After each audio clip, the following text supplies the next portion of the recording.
Hi, everyone. This is Debbie, and welcome back to the Transition Bridge podcast. This is the podcast where we come together to learn more about the purpose and the power of life's transitions. Now, today's episode is sponsored by Amy Throw, leading consultant and image coach with Cabby, a unique women's collection that is effortless, thoughtfully designed, and helps women move confidently through every season of life. Amy works one on one with women to create style that reconnects them to who they are and who they're becoming. I've been a fan for years, and if you're watching my YouTube channel, you could see the beauty of the collection. You can connect with Amy and browse the collection with the link provided in the show notes. Now, speaking of life's transition, our topic today is really going to be an interesting one, and I'm excited to introduce to you my guest, Patricia Freudenberg. Now, Patty, also known as Patty from New York City, is the CEO and the founder of the Miss You Graham app. Now, this app was created to help and support those that are navigating loss, and it also connects them with those who understand.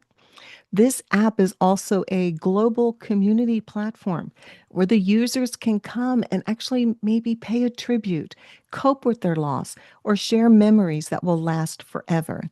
Now, Patty is also a certified end of life consultant. She's an author, a show host, and a keynote speaker. She's empowering grieving individuals to be able to transform their loss, their pain of loss, into a living legacy so they can no longer have to remain and stuck in their pain. And so, Patty, I am so excited to have you here with us today on the Transition Bridge podcast. Thank you so much, Debbie. It's an honor. I'm a fan. I've been watching your shows and they're lovely. And I said, you know what? I was so glad when you invited me to be a guest. So thank you for having me. And I'm glad to share the story of Miss You Graham and what I am doing with my journey. Oh, I'm so excited and honored to have you too, Patty. When I read your story, I thought this is so unique and so different and so needed in this world. What a valuable tool you have created. And so I know there's a beginning, there's a story behind it all. So, okay, let's hear I'm your I'm story. glad you asked because uh usually I'm on the other side of it, right? So I'm not usually telling my story too often, but I love to share it because it is a marvelous story. And it actually is a story of building that bridge, talking about bridges and the show, it is about building that bridge and seeing a gap, and we needed that bridge. So I'm going to go back to the beginning. For 33 and a half years, I owned a hair salon, part owner. It was a family business, but I was part owner, and the store was called Patty's Place. It's still standing. I'm not an owner anymore. I have now, turned this into my full-time job. However, when I was making people look beautiful on the outside, Debbie, a lot of loyal customers for years and years, even if they were new customers, oftentimes people were going to bury somebody they loved. Oh, And when I was making them look beautiful on the outside, I gave them the grace and the space to talk about it, because a lot of mhm. times when we feel some sort of way, there never seems to be the right time to talk about it, right? Or we're in a setting where there's a lot of people, and then we feel overwhelmed or embarrassment. And it just there's never enough time to talk about these things, when we're going to bury our loved one, or an anniversary comes, and we're feeling some sort of way. And it's also a place where people feel vulnerable because they don't want to bring anybody else down. But for some reason, in the beauty chair, there's this like grace, right? That it's Yes. like you're paying for that time. And even though you're getting work done, if the hairdresser allows, which I did, uh you know there is a chance to get it off your chest and have conversation. And, even through the tears, I could see the transformation in their face, the relief. Mhm. and they were often thankful, and sometimes even apologetic, for allowing them. I don't never ever apologize for sharing how you feel, and it just became this recognition that I saw, every time there was an anniversary, or somebody going to Oh, bury them. And mhm. I said, wow, and I was never on social media. I did not exist.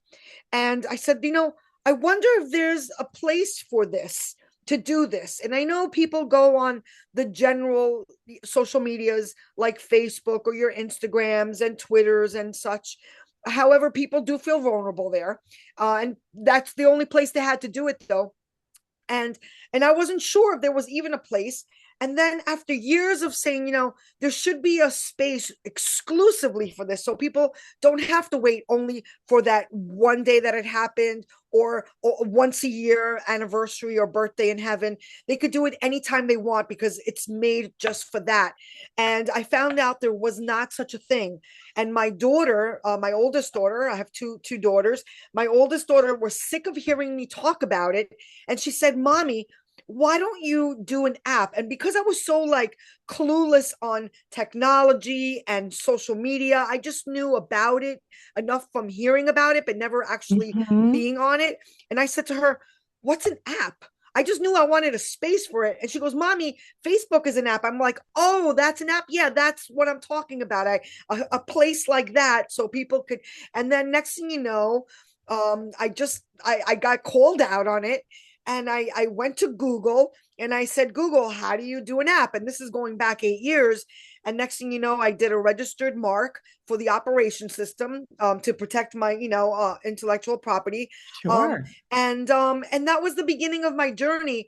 And then it was a side hustle as I built the app. And then I got together with a strategic advisor, and she's like, well, how are you making money? I go, well, the purpose supersedes the profit. Yes, I would like to be able to feed my family, but the idea is it's about the purpose for me. It's the purpose. Yes. We needed to fill this gap, Debbie, and it meant so much to me. So I started providing. I'm like, wait a minute, I could provide products for grievance, because we do that, right? We want to show sympathy.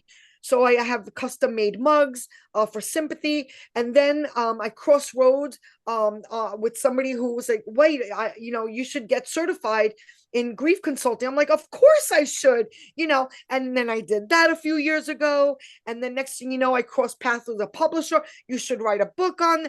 Then I wrote a guidebook. And next thing you know, wow, you really like to talk about it. So I became a public speaker. And then next thing you know, you should have a course. Then I did a course, and here we are. I love it. Well, first of all, I got to go back to the salon because everybody can remember sitting in the salon. Even to this day, there's something about lots of times the person who's doing your hair, you just build this bond and you just tell them everything that you don't tell other people. And I love your sensitivity in that you were noticing that they were feeling better as they shared their grief. And I love the fact that now you have created this app.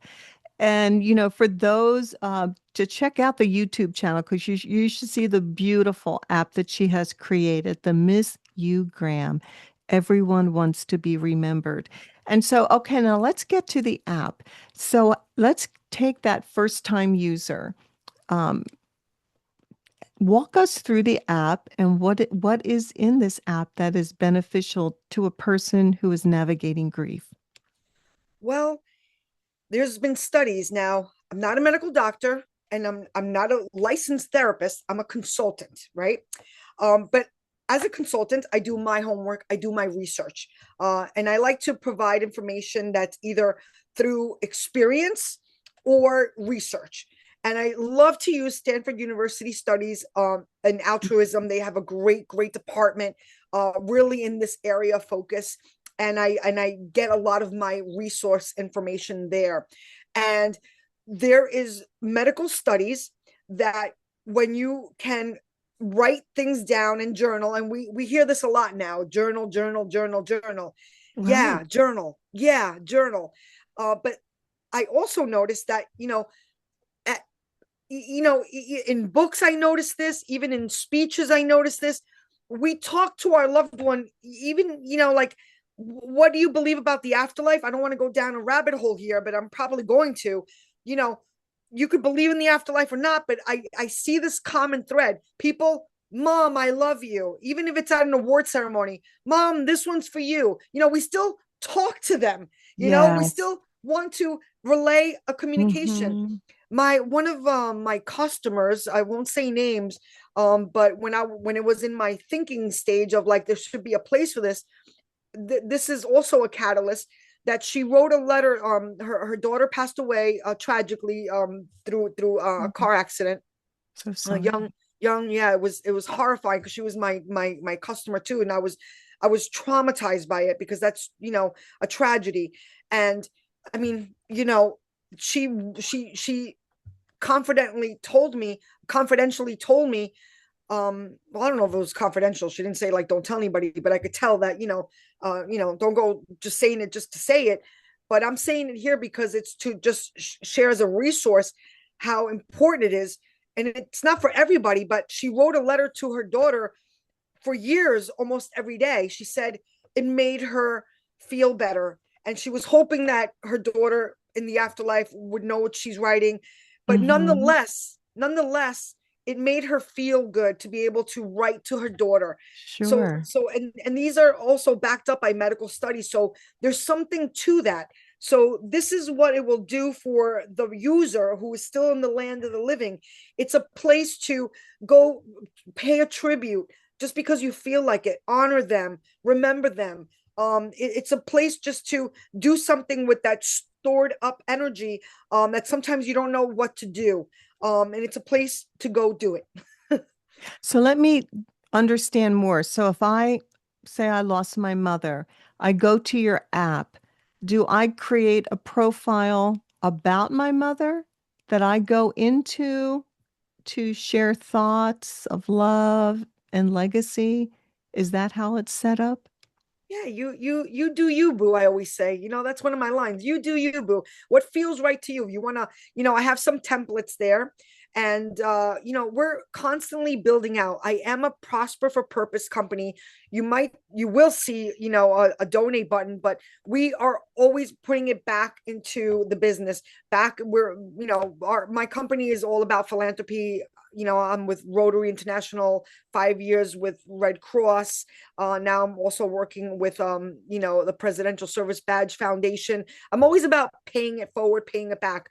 And the donate button is really for paying it back to the app so we could expand it and make more available for you. So we could do live streaming there if you are across the country and you can't make it to a funeral in time. We want to be able Mm. to live stream. We want to be able to store videos of your loved ones. Right now, it's quite simplified, because we had about 26 rollouts.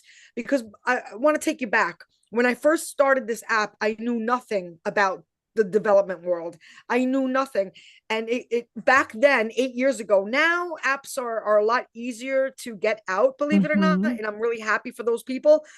For Patty, it wasn't so easy, because it was still like, a territory that if you didn't go to like Sure. college for app development, you were at the mercy of developers, and developers are quite costly. And because the speed of, and I'll go back to what you asked me, but because technology was moving at such a rapid speed, especially in the last 5 years, compliance, and my app actually had more functionality when it first rolled out. Believe it or not, I liked it more. Had more perks, if you will. Now it's a lot more simplified, which kind of like, it's like if your house burnt down and now you're starting all over again, and your previous house you had built all these extensions and made every room decorated. That's how it feels, but it's okay, because it's still live, it's still running, and it's quite simplified, so there's not much to mess up there. You basically will have a template, or you create your own image and you just write a little note, and there's not a lot of room for you, so there's not a lot of room for big letters. It's more of like a message, right now, but that's my aspiration to be able to expand all these, bells and whistles to create more space and more opportunities to just really have a place of rest, a sanctuary for your body, mind, and soul. I mean, your body, you're manually doing it, your mind and your soul. I hope I made some sense. Sometimes I just get so mystical, but Well, you're that so excited about this, yeah. and absolutely you should be excited. And so just so the audience can understand more, when you get the app and I love that you can go in and put a thought or what you're feeling that day or just a short message, and it's a way of journaling, but it's here in this app. It stays in this app. Now it's also like a global platform where people can go in and pay tributes, cope with loss, share memories. Are you connected with other people on this app? Can people interact with each other, or is this just solo? Yes, so you can keep it private so people can't, be messaging you, or you could keep it public and people could comment on your posts. And I really like that because sometimes, you're feeling some sort of way, and now you see somebody made a comment on your post, and it's like a hug. It's like a hug. Listen, we all like those hearts. Let's not lie. Maybe Yeah. maybe some people get maybe too much, like, obsessed with it. That's a different story. But I'm just speaking truth. We're humans. We say we don't need to be seen. We want to be seen. We don't need to be heard. We want to be heard. We're human. We're wired up that way. Yes, we're great solo, and we're great. We don't need to be validated, but truth has it, science has it, medical studies have it. Yes, we actually really, really do. We really, really do. We're Oh, not and I meant to think be it's silos. exactly. And I think it's very comforting when someone else can tap into where you're at and say, "Yeah, I lost my mother too. And I know how you feel." And then you can probably wind up sharing stories. And I love the idea that eventually it's going to, you'll have live streaming. Now, if someone else comes on the app, is there things that you have on there about grief that people can read to help them? Yes, I'm glad you asked that. So there is a section called blogs, and there's a couple of there's an article there that will give you the stages of grief, and it will bring you to the website too. So on the website, there's a various amount of things you can. I have a daily newsletter, which is great. It's called Legacy Cafe, and my area of focus as a consultant is legacy. I'm not. I like to think of myself like the light at the end of the tunnel. I'm the guide Mhm. who's gonna, hand you the flashlight to get through the darkness. So when you are ready for recovery, you come to me, and I'll guide you through, and I'll share resources that work. They might not work for everybody, but they work for somebody. So if you are ready to recover, you might be willing to try these ways. And it's just a place of encouragement, motivation, and it's 100% possible to get to recovery, but it's not always probable. But I also, teach why, and then you can, be a student and learn ways to navigate on how. And that's what it's about, right? And I say I'm a student, a lifelong student. I'm a teacher too, right? But I'm also a lifelong student. I love to teach a man how to fish, but I also like to be taught how to fish. Oh, So absolutely. And I love yeah. that you're people can come and they can learn and go to your website. Your website's great. And I Thank love you. that blog that you have. And Thank you. so tell us more about now what does an end of life consultant do?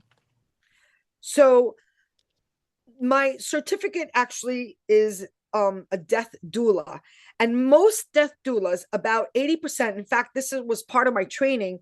Most are the majority of death doulas are there to give respite, to, let's say, hospice nurses, and most are there to help the person who is about to go into transitioning into the afterlife, right? I'm on the other side of things. I'm there for the griever. I'm there for the griever. So I'm in the like 20%. And most death doulas, kind of like, I found this to be a common denominator in the Red Cross too. You don't have to be a first responder to be a Red Cross volunteer, but it seems to be a common denominator. When I was part of the Red Cross for 5 years, 8 out of 10 were previously either firemen, policemen, or nurses or doctors. So, Oh, yeah. so with the death doula, I'm only mentioning that because with the death doula, right? The death doula, nurses can't do, they may do it, but they're not supposed to Mhm. do things that death doulas can. Will they? Do they? Maybe, probably, but technically they're not supposed to. Like, talk about the afterlife. If you have a nurse in the hospital, like, technically that's not their job. They could end up in HR because they're talking about, religion and afterlife with their patient. They're not supposed to do that. They're supposed to give them medical attention, and that's it. They're not supposed to be lighting candles for them or giving them essential oils to smell or talking about the afterlife. In fact, what I learned as being a death doula, for the person who's about to transition, is talk about the elephant in the room, because nobody knows the answer. Nobody knows. We all have these ideas, and what I try to teach is what feels good to you. Hold on to that, because really nobody knows. So what feels good to you? But the reason why I'm bringing this up is because the retired nurses now can go on the other side of it, and now do the things that they weren't really supposed to do, and give respite to the nurses, and then they could take over and be there with the person transitioning. But Patty is not a retired nurse. And even though I have the compassion to go to the bedside of somebody who's about to pass away, and I have been at the bedside of somebody who has passed away a few times, I'm not shied away by it. I have the compassion. I think I'm a little too excited, to be honest, which is, you gotta read the room, Mhm. and I know Yeah, my yeah, place. I'm here for what, I'm like, let's keep living. You're in the land of the living. Give yourself permission. And I'm not saying do it right away, but do it when you're sick and tired of being stuck in sorrow. Because sometimes being stuck in sorrow, it feels like it's never going to go away. And that's what I could help you with. I know how to help you get back to recovery. And grief is a thief. It will rob yes. you from goodness. It will rob you from energy. It will rob you from light. It will rob you from hope. It will rob you from faith and happiness. But this is the good news, is that love never dies. And I could teach you how to get to recovery, as fast as you want. Sometimes you got to trust the process. And again, Right. I could go on a Mhm. whole consulting teaching right now, but the idea is I'm about the person who is the cheerleader. Okay, that's when you need the cheerleader, when you want to go to the party, when you're ready to be done with feeling heavy and grief and sad, and feeling like despaired. You come to Patty. And I'm on the other end of things, where there's 20% of us on the other end of that. I'm really glad to hear you share that, because grief, as you said, is truly a process.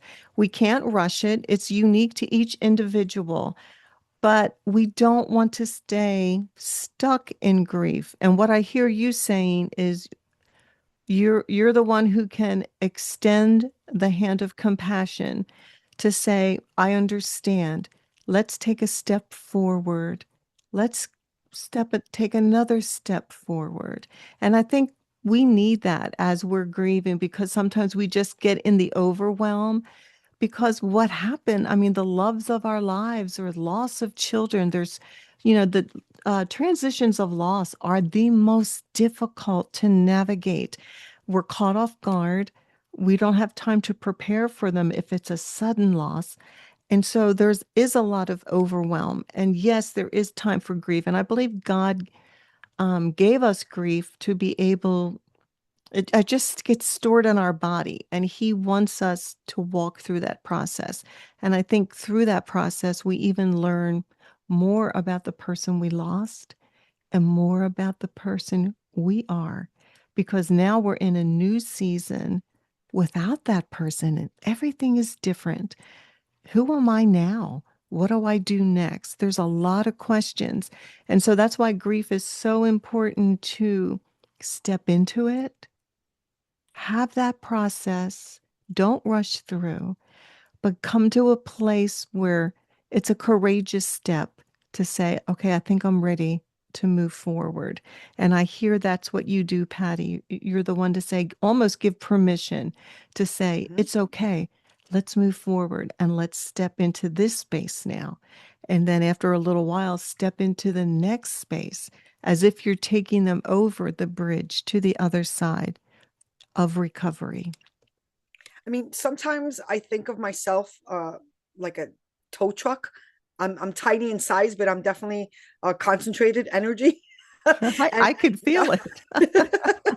and and sometimes I'm like the tow truck. Sometimes you need a tow, sometimes you could push, but you're not gonna get out. You Right. need a tow truck to just to like go, come on, let's do it. But grief is the price you pay for love. I didn't come up with that line. That's a beautiful line. I love it so Yes. much. We live in a dual world. That's here on earth, right? We live in a Hmm. dual world. There's no dark without light. And how do we know love if we don't know loss? Right? It's just it is the mysteries of life. And I'm very, very spiritual. I'm non-denominational, but I'm very, very spiritual because we all came from somewhere. We all came from somewhere. And I love quantum mechanics, and I really get a little into that too. I teach it because it's really important, because you science is, undisputable. And there are laws. There are some things that are just laws, and some laws are phenomenons. For instance, spooky action at a distance, and we won't get into that, but you can look it up on Google if you want. But like, there are just some things that are proven to be fact, but still we're at a mystery at like how. How even life. We got life and we got death, and that's marvelous. Like, life is amazing. Hmm. Conception The is just gift. such a phenomenon. It's like it's a marvel. And death is too, because how could I say that? Because science has taught us and proven that, E equals MC squared. Our stored up energy that is making us wake up every morning cannot be destroyed. It can only be transformed.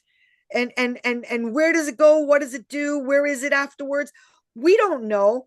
But you use your imagination to your advantage. Choose something that feels good. That's a choice. You could think of things that are not pleasant, but does that serve you? Why do that to yourself? Nobody really knows anyway. So why not choose something that's going to make you feel good? And we're in the land of the living, so each day is a fresh new day.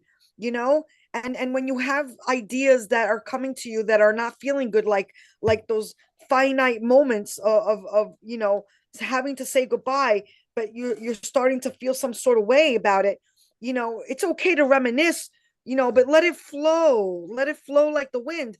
But if you just want to hold on to that, it's not serving. It's just not serving.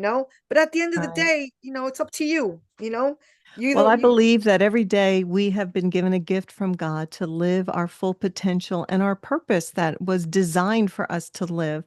And I truly believe, towards the end, I'm just thinking of a scripture, to be absent from the body is to be present with the Lord.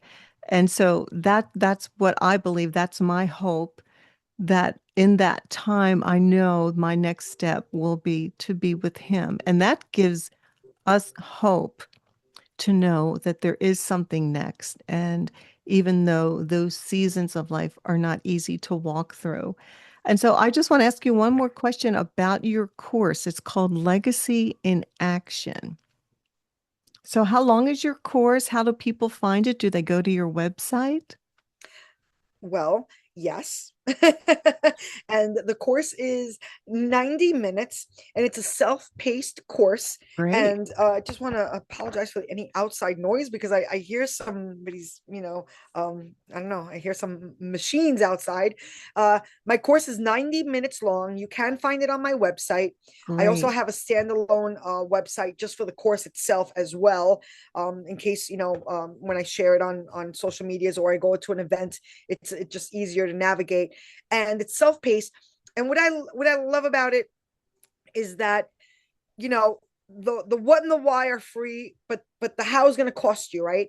And when you pay attention, when you pay money, you pay attention, and it's for your own goodness sake. So when you want to take matters into your own hands, you'll take the course. But what I love about the course is that I once I offer it, it's yours.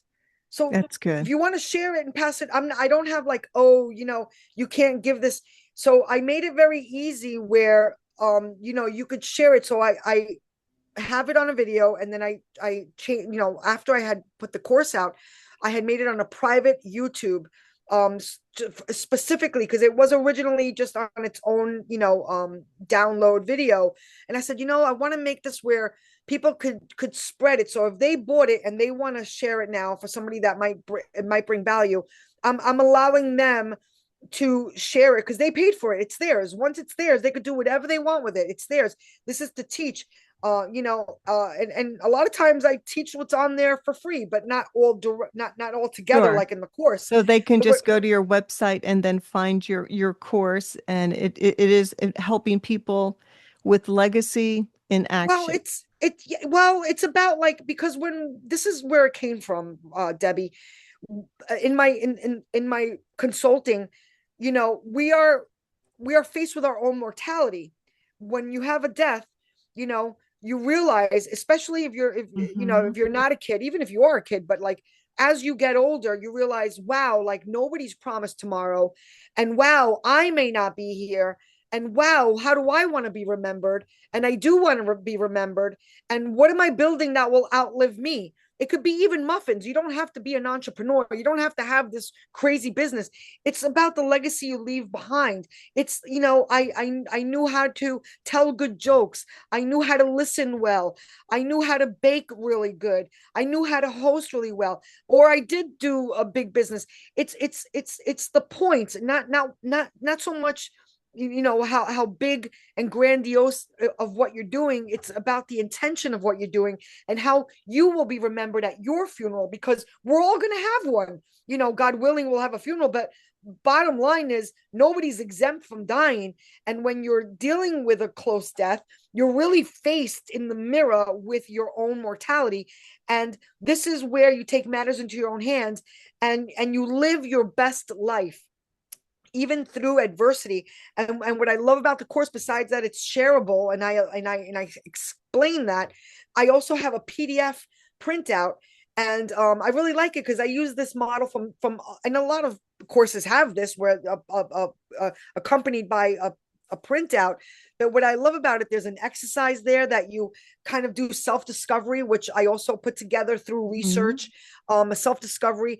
And what I love about it is that I had taken this model from a Mel Robbins course I took years ago. And Okay. when I did the printout, I went back to read it a couple years later, and my answers changed. So I like it for that reason too, because we're constantly evolving, right, Debbie? We're constantly growing. Yes. And again, once it's yours, it's yours. So you could print it out once, print it out twice, or not want to do the work and you wasted your money and time.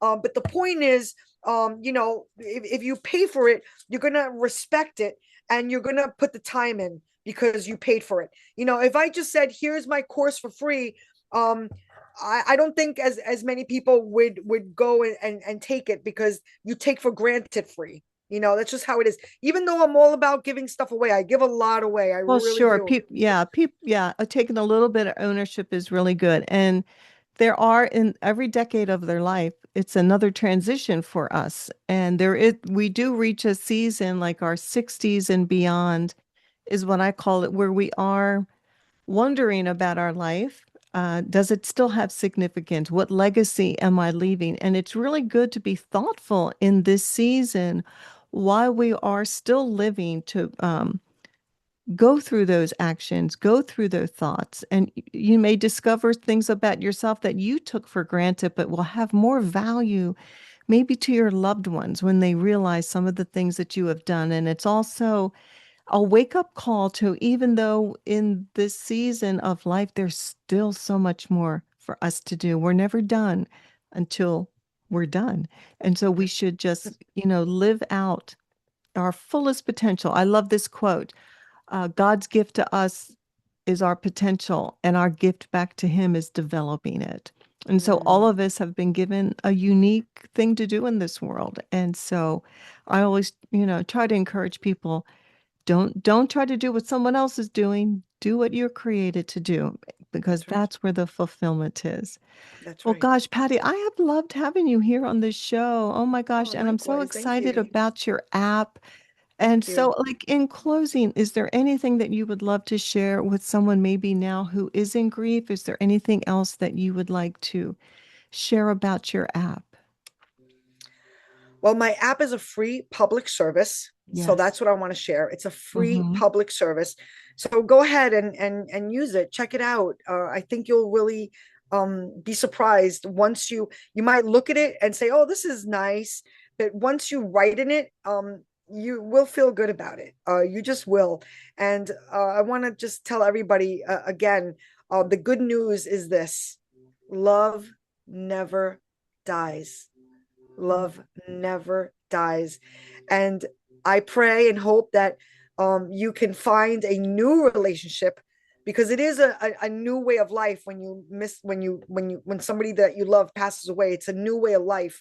You don't call them anymore on the phone. You don't have dinner with them anymore. You don't tell them, the latest. And it's about having the new relationship. I found new relationships in the afterlife. Maybe it's my imagination, I don't know, but they feel right to me. They feel right to me. And always just your knower, listen to your knower, your gut, listen to it. And that's how you will start a beautiful new relationship with your loved one in the afterlife. Where they go, I don't know, but the energy remains. Uh-huh. Well, thank you so much, Patty. And I just want to thank the Transition Tribe for coming in each and every week. And remember that grief is a journey and no one should walk alone. Check out the Miss You Gram. It's the place where hearts can connect, stories can be shared, and comfort can be found. May you all feel seen, heard, and supported as you honor the ones that you love. And thank you for being here. And I will see you. And in the meantime, just keep putting one step in front of the other in faith, knowing that there is something divinely created for you on the other side of that transition bridge.